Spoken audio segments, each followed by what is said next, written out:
Ligados e integrados. Realização Canal Rural. Oferecimento Seara. A qualidade vai te surpreender.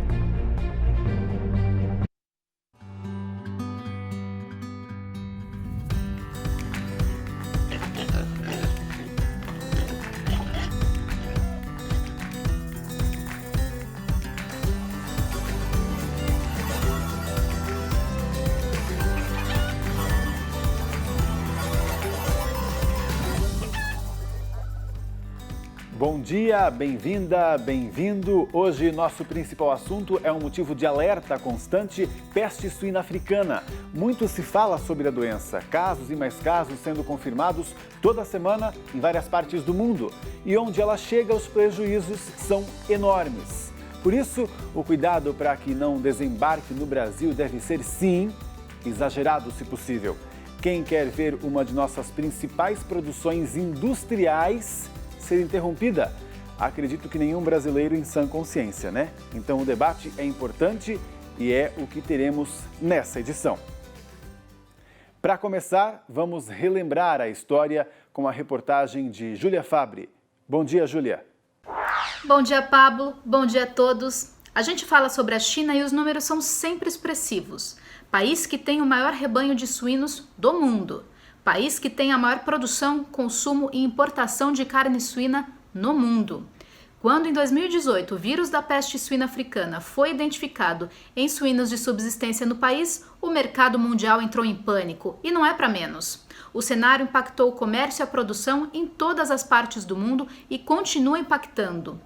Países da Ásia, da Europa e da própria África continuam registrando novos surtos. Mas como foi a disseminação da peste suína africana do continente africano para os outros continentes?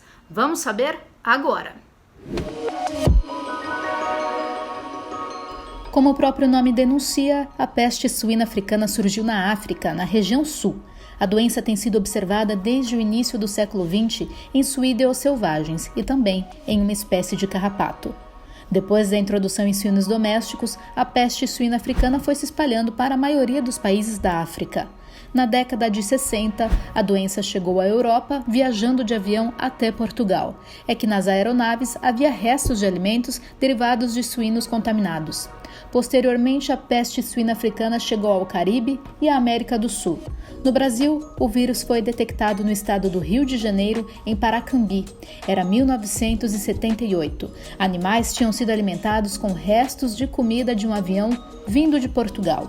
A doença foi erradicada e atualmente é considerada exótica por aqui. A peste suína africana também foi erradicada nos países europeus, mas em 1982 o vírus foi introduzido na Sardenha, na Itália, onde ainda permanece endêmico e voltou a se espalhar pelo continente. Em 2018, a peste suína africana foi detectada em sítios com criação para consumo próprio na China. No gigante asiático, a produção de carne suína em 2019 caiu mais de 20% em relação a 2018 e deve cair entre 15% e 20% em 2020.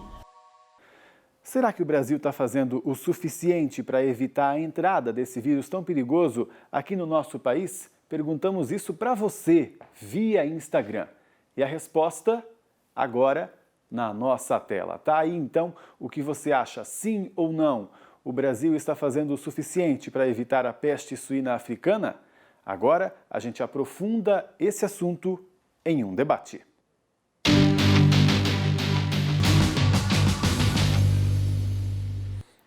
Debate que não necessariamente precisa ter um embate, como eu sempre falo. Podem ser informações complementares. O que importa é trazer informações que contribuam para o nosso entendimento. E nós contamos hoje com a Masayo Mizuno Ishizuka, doutora em medicina veterinária, pesquisadora, trabalha com defesa sanitária animal. Bom dia, Masayo. Bom dia. Obrigado por ter vindo. E também temos Losivânio de Lorenzi, presidente da Associação Catarinense de Criadores de Suínos, representando aqui os produtores rurais. Bom dia, Losivânio, nosso amigo. Bom dia a você, bom dia Masayo também, que é uma honra para mim poder estar participando de um assunto tão importante como uma pesquisadora, uma doutora tão ilustre quanto a Masayo, o qual eu admiro muito. Nós agradecemos aqui as presenças de vocês dois grandes parceiros. Vamos começar então a nossa conversa. O que o Brasil está fazendo para evitar a peste suína africana? Temos exemplos aí de novas normas do Ministério da Agricultura passadas a vocês. Vamos começar com você, Losivânio. Olha, eu vejo que o Brasil tem se preocupado muito ao longo dos anos, e quando eu vejo também a questão de Santa Catarina com um estado livre de febre aftosa sem vacinação, que traz um diferencial para os nossos produtos na exportação, a preocupação sempre é muito grande por parte das indústrias, cooperativas, todo mundo que faz esse agronegócio, e a gente sabe os prejuízos que tem. Então, eu acredito que cada vez mais, não só os órgãos governamentais colocando lá as normativas, as legislações, mas, acima de tudo, os produtores, para que isso não venha para cá, que não entre dentro da nossa propriedade rural, porque a gente sabe o prejuízo grande que isso dá e que cada vez mais, então, nós temos que ter esses controles dentro das nossas propriedades rurais. Então, eu vejo que sim, estamos fazendo a nossa parte, mas há sempre uma preocupação, como eu sempre digo, sempre dá para fazer mais e melhor, e a gente tem que estar atento a isso, as possíveis entradas, que principalmente são os portos e aeroportos, que são aí onde entram sempre o pessoal de fora, né?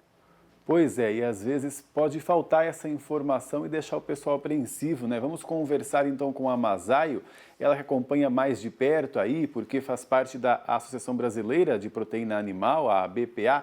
Masaio, o que você repara aí que o Ministério tem feito de alterações, de exigências em portos, aeroportos, fronteiras? Bom, o que eu tenho que dizer é assim, em primeiro lugar, a responsabilidade não é unilateral, é compartilhada.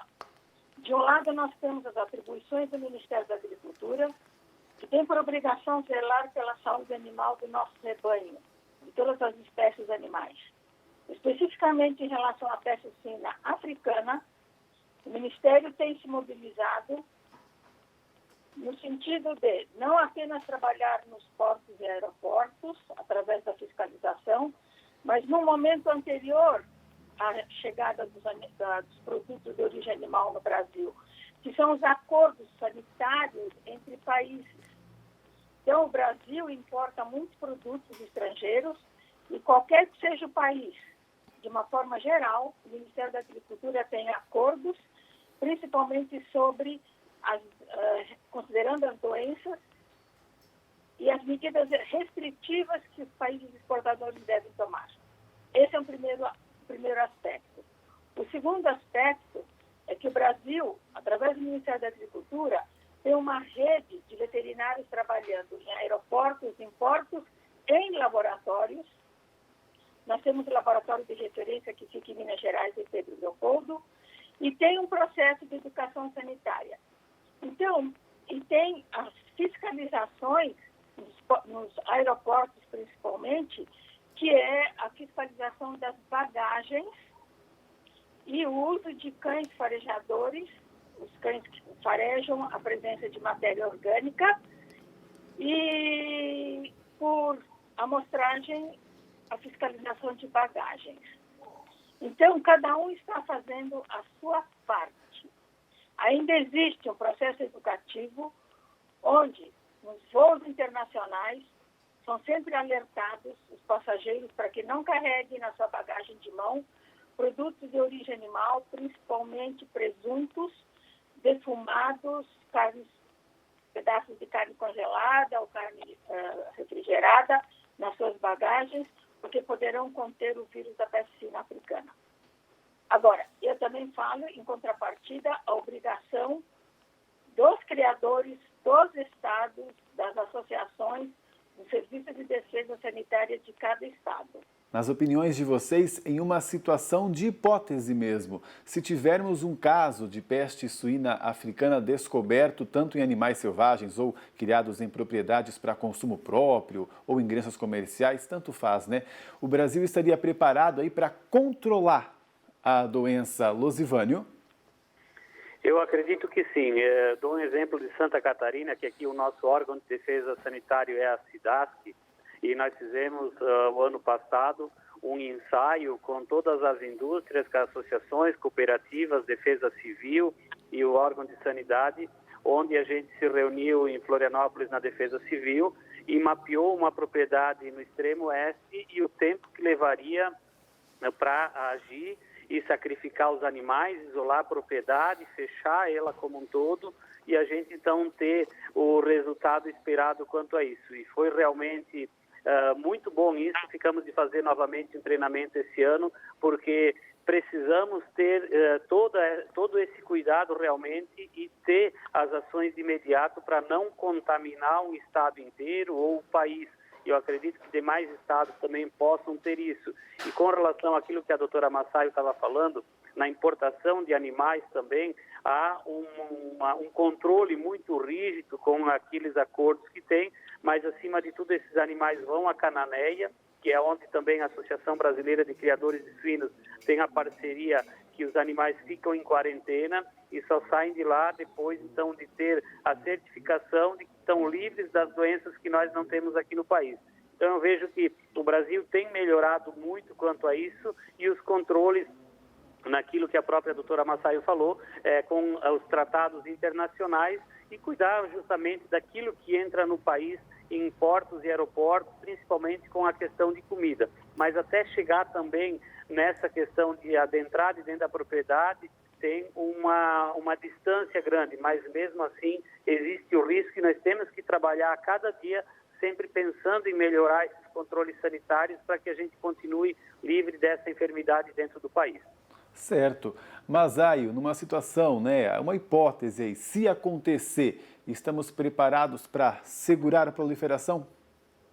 Estamos preparados por duas razões. Em primeiro lugar, quando aconteceu o foco em 1978 no Brasil, 78, o Ministério da Agricultura tomou a frente e conseguiu erradicar e declarar o Brasil livre de peste suína em 1984.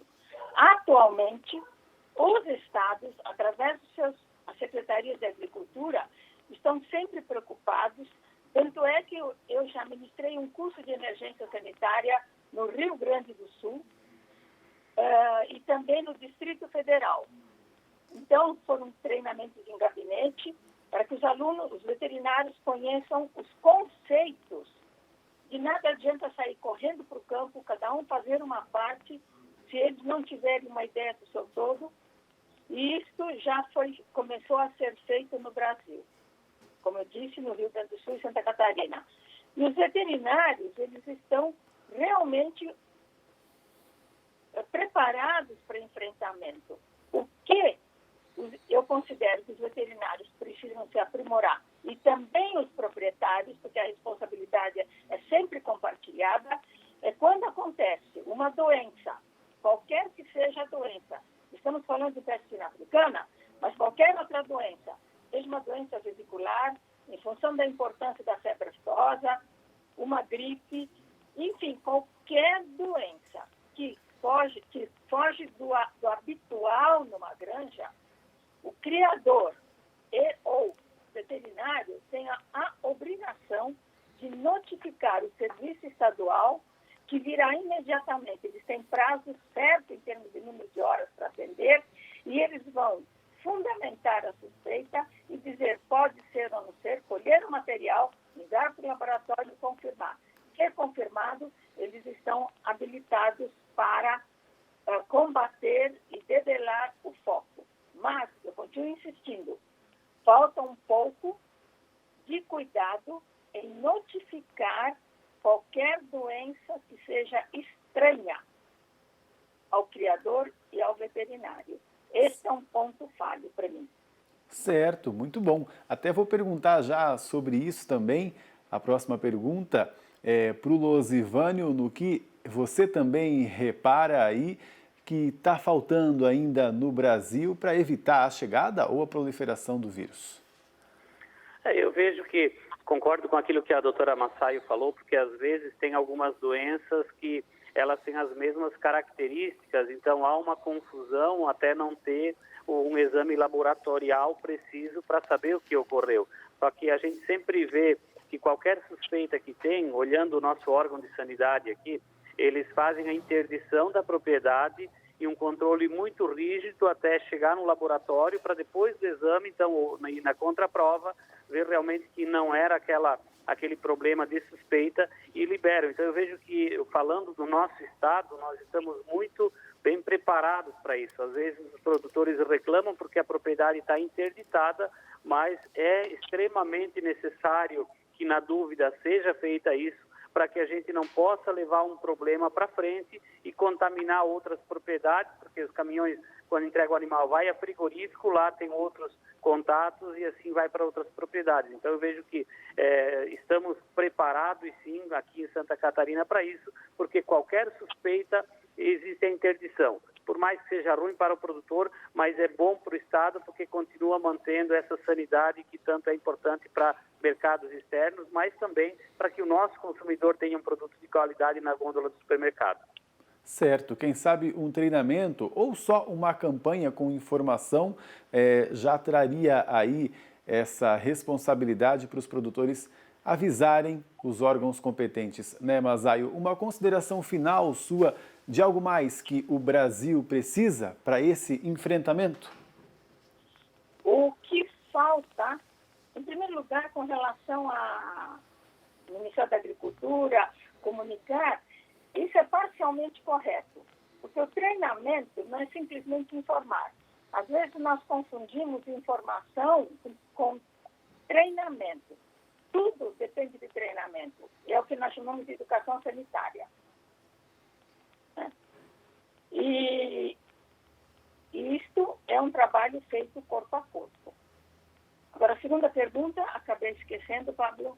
Não, seria isso mesmo a sua consideração, né? Se você acha que está faltando só essa informação da importância para o produtor passar adiante, alguma desconfiança ou algo mais, até em termos de Brasil mesmo, para a gente enfrentar ou segurar esse vírus fora daqui? Olha, eu já vejo as coisas de uma forma um pouco mais profunda, Pablo. Os nossos veterinários, eles estão bem preparados, não resta a menor dúvida, pelo volume de faculdades que nós temos aqui no Brasil. O Brasil é o país que tem mais veterinários que toda a Europa junto, os Estados Unidos junto. Então, o que realmente, olha, vocês me perdoem a verdade que eu vou dizer. Já foi o tempo de nós ficarmos olhando a doença, de ficarmos olhando o doente e administrar a doença. Nós temos que olhar não mais o doente apenas, mas nós temos que olhar os fatores que envolvem a transmissão de doenças, os riscos. Então, são as granjas de fundo de quintal, os roedores, as moscas, a mosca de estábulo, os caminhões, os objetos, os utensílios, que são os fatores envolvidos na transmissão da doença, e é atuando sobre esses fatores é que se consegue controlar. Então, não olhar apenas para o doente, não olhar apenas para a doença. Nós temos que olhar o todo, toda a história natural, porque se nós não controlarmos os fatores, nós estaremos sempre enfrentando o problema. Entra uma doença, não consegue debelar e convive-se com a doença. Não é o dia de dizer isto, mas nós temos várias doenças que hoje, claramente, não foram debeladas, não foi a peste suína africana, não foram debeladas. Por quê? Porque ficam olhando o doente, a doença, e esquecem dos fatores, o que envolve. Né? Muito então, bom, Masaio. Essa nova visão, porque essa visão de olhar o doente terminou no século XIX. Certo. A sua sinceridade aí acho que não nos magoa de forma alguma, né, Losivânio? Concordamos, porque quem sabe esse trabalho tem que ser em conjunto, porque nada adianta só a biossegurança num aeroporto ou num caminhão que leva um produto de lá para cá, ou esse trabalho exemplar até que existem nas granjas de hoje em dia, né? Mas um trabalho conjunto, sanitário, para o Brasil seria muito importante. Doutora Masaio, Losivânio, muito obrigado pelas participações de vocês. Um abraço e até a próxima. Muito obrigada. Muito obrigado. Até a próxima. sempre à disposição para esclarecimento. Obrigado, e agora a gente faz um intervalo. Depois a gente abre espaço para tirar dúvidas de algum problema de saúde dos animais. É o quadro Chama o Veterinário.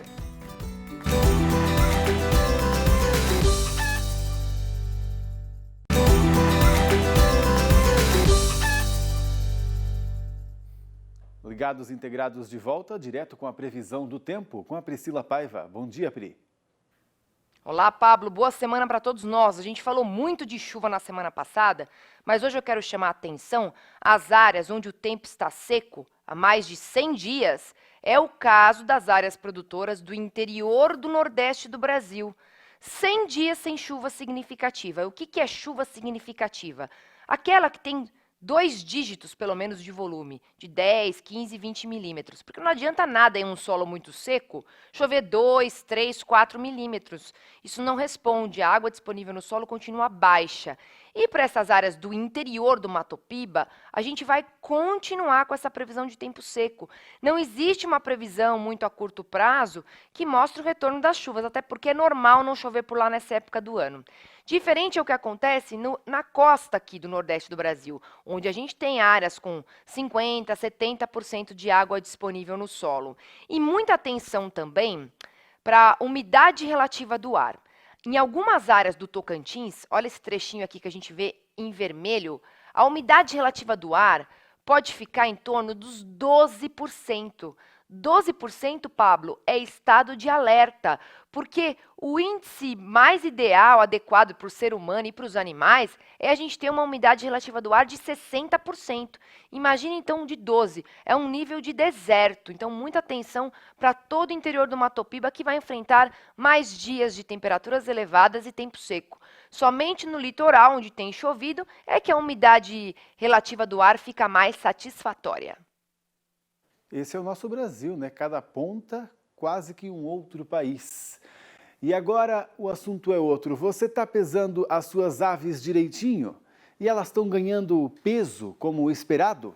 Não? Atenção, hein? Para começar, repare nas fezes. Elas estão como essa imagem aí, olha só. Tá vendo só aí a ração praticamente inteira, bem mal digerida? Mais importante do que isso, você reparou que tem sangue? Então, chama o veterinário. Quem vai participar com a gente hoje é Eduardo Muniz, das Oetes. Eduardo, bom dia. Bom dia, Pablo. Bom dia a todos do Ligados Integrados. Obrigado por ter vindo, Eduardo, atender a gente. Esse sintoma aí, hein, pode ser o quê? Olha, quando a gente observa ração mal digerida nas fezes, um dos possíveis causadores é, sem dúvida, a coccidiose aviária. E o que causa isso? Olha, essa doença ela é causada por um protozoário. É um parasita que está presente no ambiente e que, infelizmente, ele acomete o intestino das aves, que é essa parte tão importante para a digestão, para a absorção do alimento.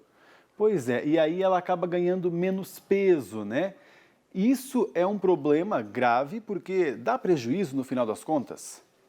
Muito. Olha, Pablo, a coccidiose ela é considerada a doença parasitária mais importante da avicultura industrial, justamente por esse impacto sobre a digestão. Porque se a gente for pensar na avicultura, cada centavo se transforma facilmente em milhões. Cada grama de ração se transforma em toneladas, né?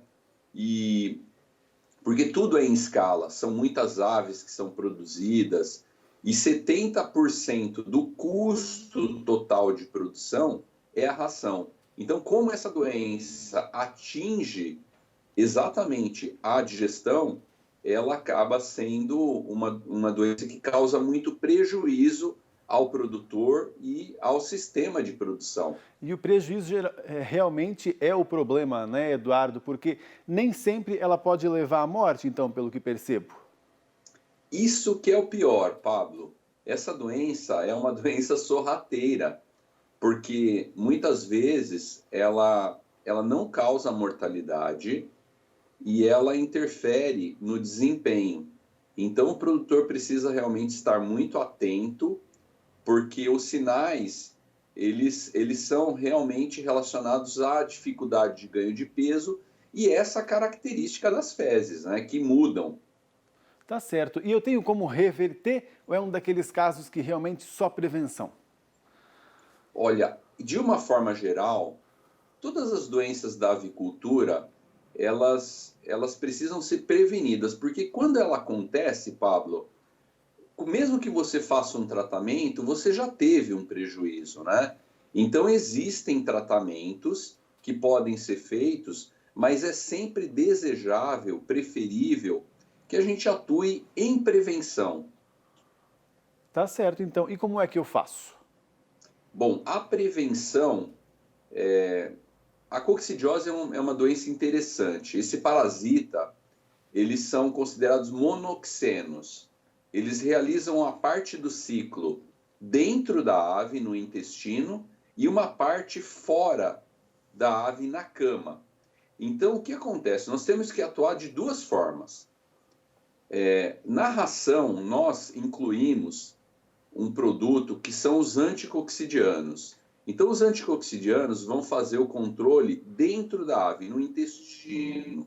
No entanto, o produtor também precisa atuar fora da ave, na cama principalmente. E um dos procedimentos super importantes é a fermentação de cama, Pablo. Durante o intervalo entre os lotes, o produtor deve cuidar muito da cama, fazer uma boa fermentação. Para quê? Para reduzir a contaminação ambiental. Assim ele prepara o ambiente para receber o próximo lote. Então, esse é um ponto muito importante. Outro ponto importante é evitar umidade na cama, porque a umidade potencializa a infecção. Então, são vários pontos e todos eles estão muito relacionados ao manejo da cama. Tá certo, então, bem, pontos importantes, né? E até se existe aí um medicamento com o nome anticocciano, como que é? Anticoccidiano. Anticoccidiano. É porque realmente essa doença ela é grave e importante, né, Eduardo? Obrigado pela sua participação, viu? Até a próxima. Até a próxima. Muito obrigado, Pablo. Valeu. Abraço. Um abraço. Tchau, tchau. O programa de hoje fica por aqui. Para você também, um abraço aí, mas a gente se vê ao longo da semana, né? Sempre às 11h30 da manhã aqui no Canal Rural. Tchau, tchau.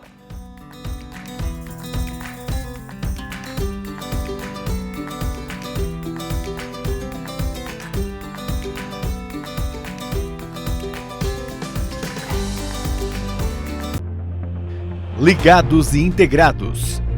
Realização Canal Rural. Oferecimento Seara. A qualidade vai te surpreender.